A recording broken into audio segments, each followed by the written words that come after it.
कुछ बातें जो मुझे लगती हैं फूलन देवी और दलित पिछड़ी जातियों में से जब वीरांगनाओं को या जब हम अपने नायकों को याद करते हैं तो एक तो ये कि फूलन देवी अगर किसी अपर कास्ट से होती, किसी ऊंची जाति से होती तो आज एकेडमिक जगत में भी होती, सिलेबस में भी होती और भारतीय स्त्रीवाद में भी उनका बड़ा नाम होता, शायद बहुत बड़ा नाम होता।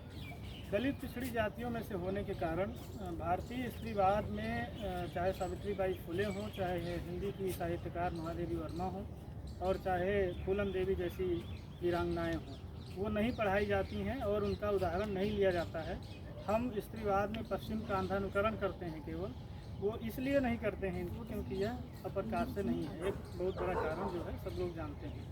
दूसरी बात जो मुझे लगती है कि फूलन देवी की जो एक छवि थी, जो डकैत की जो छवि थी, मैं उसी बुंदेलखंड से आता हूँ और वहाँ अभी भी वही मानसिकता है, सामंती मानसिकता है, जातिवादी मानसिकता अभी भी है। तो मुझे लगता है नेताजी मुलायम सिंह यादव जी को भी आज याद करना चाहिए कि शायद उन्होंने अगर फूलन देवी को संसद नहीं पहुंचाया होता तो फूलन देवी आज भी डकैत की छवि लिए हुए होती, क्योंकि ना तो हमारे पास उतने इंटेलेक्चुअल हैं और ना हमारे पास उतने एकेडमिक में लोग हैं या हमारे नायक नहीं हैं उस तरह से कि उन्हें आगे ले आए। एक बात जो मुझे लगती है कि साहित्य और इसमें राजनीति में फूलन देवी को किस तरह से देखा गया, तो एक कविता मुझे याद आती है, बिहाग वैभव की एक कविता है, मैं सुनाना चाहूँगा। कविता का शीर्षक है लगभग फूलन देवी, लगभग फूलन के लिए। उसकी काया हाड़ और मांस से निर्मित थी, ऐसा लोग कहते हैं। वह सही सही पत्थर और आग से बनी थी, ऐसा मैं महसूस करता हूँ। फूलन ने जब धरती को चूमा तब वह फूल जैसी थी, करुणा के दो फूल सी आँखें, महकती हुई एक मुलायम मन वाली बच्ची। तभी तो माई ने नाम रखा फूलन देवी। हाँ, तो एक दिन जब वह बड़ी हो गई तो जात और दौलत का धतूरा खाए पिशाचों ने उसकी आत्मा को उसकी हड्डी से इतना घिसा कि वह पत्थर हो गई। कुत्सित देवताओं का वरदान पाए अमानुषों ने इस पर भी नहीं माना, पत्थर हो गई, फूलन को पत्थर से घिसा। इस तरह से तब फूलन आग हो गई। कविता में कहना मुमकिन नहीं कि कैसे उसकी योनि को बैल की तरह जोता गया और स्तनों को चमार की तरह खटाया गया।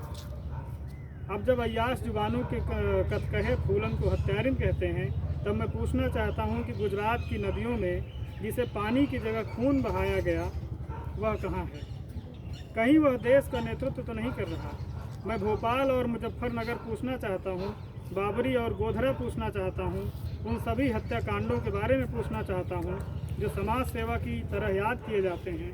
और अब मैं तुम्हारे जवाब का इंतज़ार किए बगैर गर्व से सिंची आवाज़ और सम्मान से तना मस्तक उठाए कहना चाहता हूँ, हाँ, वह हमारे इतिहास की बहादुर लड़ाका है। इस देश की आधी मर्द हुई आधी आबादी के बीच वह पहली पूरी औरत है। एक औरत जो अपने हक के लिए लड़ना सिखाती है, एक औरत जो अपने आत्मा के घाव भरना बताती है। बेशर्म कथकहों का क्या, वे सब छुपाने के लिए चिल्लाकर कहते रहेंगे कि उसकी काया सिर्फ हाड़ और मांस से निर्मित थी और हम कविता में चुपके से अपनी बात छोड़ जाएंगे।